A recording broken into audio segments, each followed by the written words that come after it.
1905 में Lord Minto द्वितीय आया, जो कि 10 तक रहा। लॉर्ड मिंटो के कार्यकाल में 1906 में मुस्लिम लीग की स्थापना की गई। इसके कार्यकाल में 1906 में कांग्रेस का सूरत अधिवेशन हुआ, जिसमें कांग्रेस का विभाजन हो गया, नरम दल और गरम दल बन गए, जिसका 1916 के लखनऊ अधिवेशन में पुनः एकीकरण हुआ।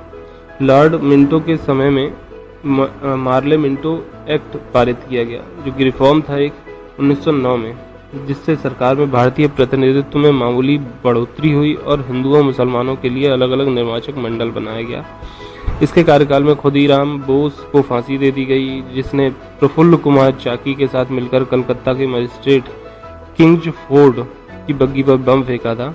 मिंटो के ही कार्यकाल में 1908 में बाल गंगाधर तिलक को 6 वर्ष की सजा सुनाई गई, क्योंकि तिलक ने क्रांतिकारी प्रफुल्ल चाकी और बोस के बम हमले का समर्थन किया था।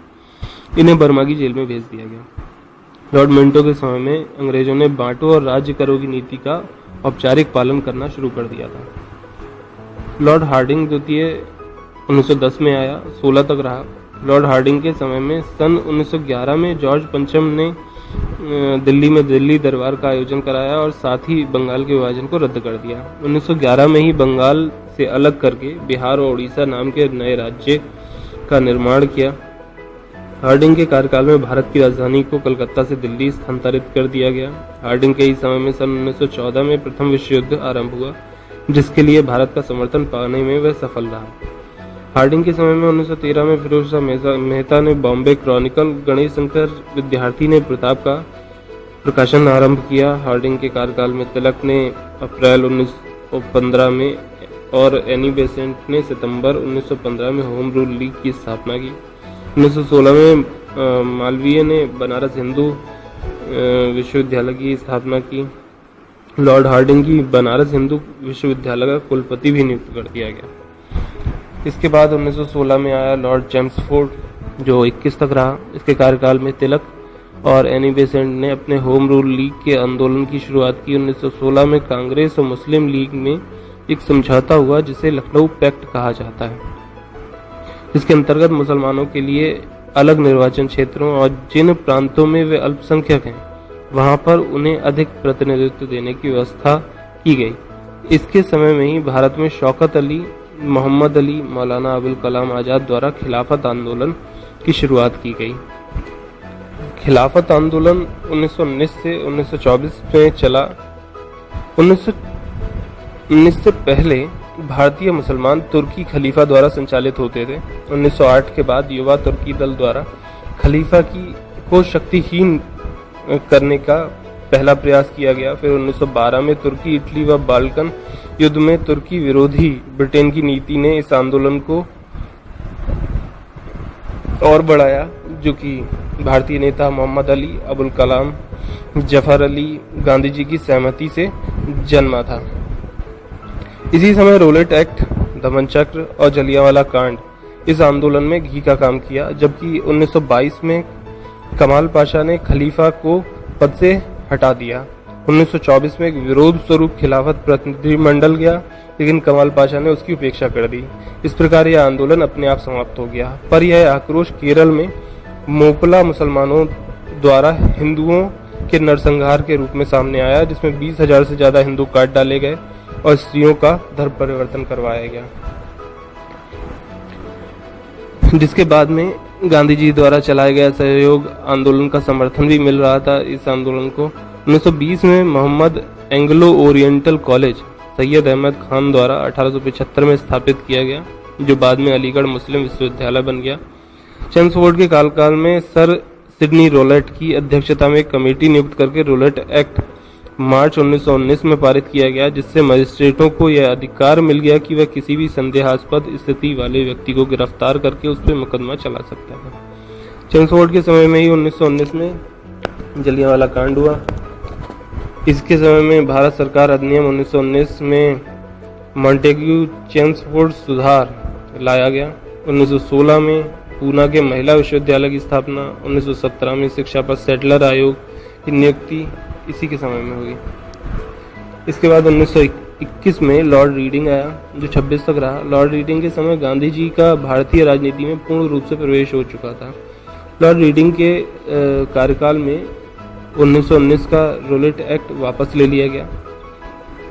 रीडिंग के समय में केरल में 1921 में मोपला विद्रोह हुआ। यह खिलाफत आंदोलन का ही एक परिणाम था।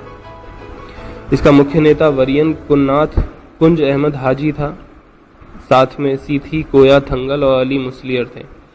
लॉर्ड रीडिंग के ही कार्यकाल में 5 फरवरी 1922 को चौरी चौरा की घटना हुई। यह 4 फरवरी 1922 को गोरखपुर में हुई थी। चौरी चौरा स्थान पर की पुलिस चौकी में आग लगा दी गई। गांधी जी ने इसके कारण असहयोग आंदोलन रातों रात वापस ले लिया। इस आंदोलन वापसी से क्रांतिकारी विचारधारा के लोग गांधी जी से नाराज हो उठे। लॉर्ड रीडिंग के समय में 1921 में प्रिंस ऑफ वेल्स का भारत आगमन हुआ, जिसका कांग्रेस द्वारा बहिष्कार किया गया। पूरे भारत में भूख हड़ताल का आयोजन किया गया। लॉर्ड रीडिंग के कार्यकाल में एमएन रॉय द्वारा दिसंबर 1925 में भारतीय कम्युनिस्ट पार्टी सीपीआई का गठन किया गया। 1922 में चित्तरंजन नरसिंह, चिंतामन केलकर, मोतीलाल नेहरू ने स्वराज पार्टी बनाई। लॉर्ड रीडिंग के कार्यकाल में दिल्ली और नागपुर विश्वविद्यालयों की स्थापना हुई। इसके बाद आया इरविन 1926 में।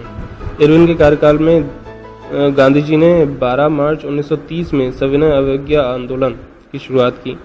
इरविन के कार्यकाल में 1919 में गवर्नमेंट ऑफ इंडिया की समीक्षा के लिए 1928 में साइमन कमीशन आया, जिसके सभी सदस्य अंग्रेज होने के कारण भारत में बहुत बड़ा विरोध प्रदर्शन किया गया। साइमन कमीशन के अध्यक्ष सर जॉन साइमन थे और इसके सदस्य क्लीमेंट एटली, जो कि बाद में इंग्लैंड के प्रधानमंत्री बने और जिनके कार्यकाल में 1947 में भारत और पाकिस्तान को आज़ादी मिली। लॉर्ड इरविन के कार्यकाल में मोतीलाल नेहरू ने नेहरू रिपोर्ट पेश की, जिसके तहत भारत को अधिशासी राज्य डोमिनियन स्टेटस देने की बात की गई थी। पूर्णतः आज़ादी की बात को हटा दिया गया था। कांग्रेस ने 1930 में महात्मा गांधी के नेतृत्व में सत्याग्रह आंदोलन शुरू किया। अपने कुछ अनुयायियों के साथ दांडी यात्रा करके नमक कानून तोड़ा। इरविन के समय में लंदन में ब्रिटिश सरकार और गांधी जी के बीच प्रथम गोलमेज सम्मेलन आयोजित किया गया। मार्च 1931 में गांधी और इरविन के बीच गांधी इरविन समझौता हुआ, जिसके बाद गांधी जी ने सविनय अवज्ञा आंदोलन वापस ले लिया। गांधी इरविन समझौता के तहत, क्योंकि गांधी जी प्रथम गोलमेज सम्मेलन में कांग्रेस विरोध के कारण नहीं गए थे, इसलिए दूसरे गोलमेज सम्मेलन से पहले एक समझौता किया गया गांधी और इरविन के बीच में, जिसमें नमक बनाने का अधिकार, सत्याग्रह की स्वतंत्रता, द्वितीय में कांग्रेस के शामिल होने का समझौता शामिल था। मार्च 1931 में यह समझौता संपूर्ण हुआ। इरविन के कार्यकाल में 1929 में public safety bill, Lala Lajpat Rai की हत्या के विरोध में दिल्ली के असेंबली हॉल में भगत सिंह और उनके साथियों द्वारा फेंका गया बम, ये बड़ी घटनाएं थीं। लॉर्ड इरविन के कार्यकाल में ही 1929 में प्रसिद्ध लाहौर षड्यंत्र हुआ था।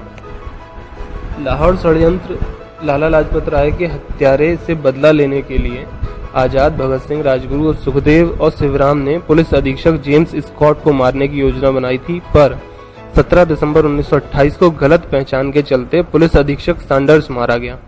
इसे ही लाहौर षड्यंत्र का नाम दिया गया।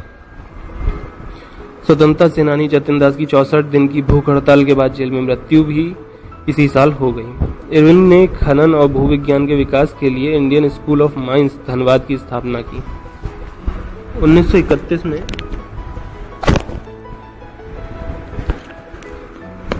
विलिंगटन आया।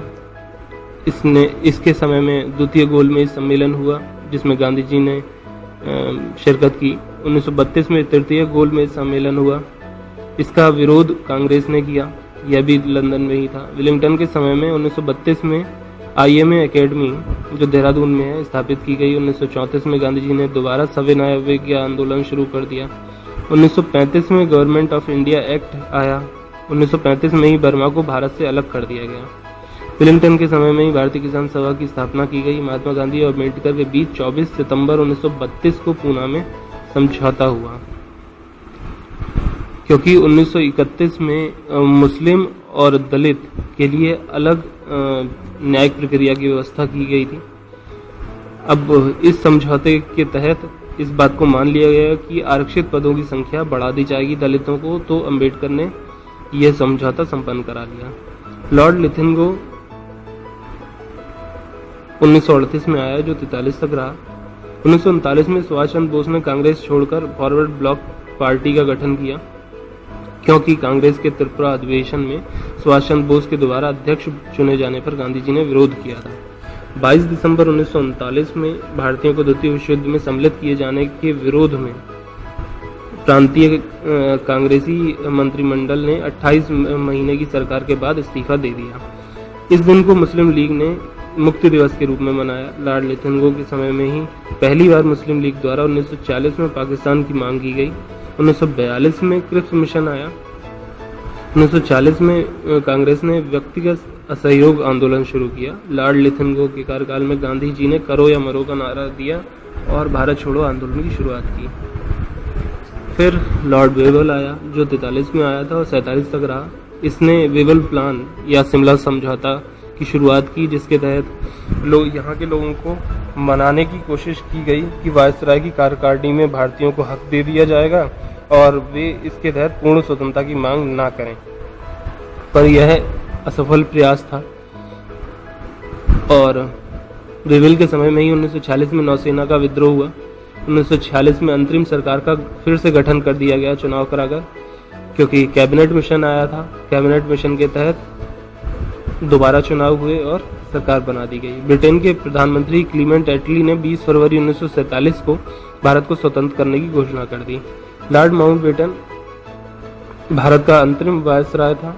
माउंटबेटन ने 3 जून 1947 को भारत के विभाजन की घोषणा की। 4 जुलाई 1947 को ब्रिटिश संसद में भारतीय स्वतंत्रता अधिनियम प्रस्तुत किया गया। 18 जुलाई को पारित हो गया और भारत को स्वतंत्र कर दिया गया। इसके साथ ही पाकिस्तान और भारत 2 अलग अलग राज्य बना दिए गए। 1979 में आयरिश रिपब्लिक आर्मी के आतंकवादियों ने माउंटबेटन की नाव में बम लगाकर उसकी भी हत्या कर दी, परंतु यहाँ भारत और पाकिस्तान 2 अलग अलग राज्य बन गए।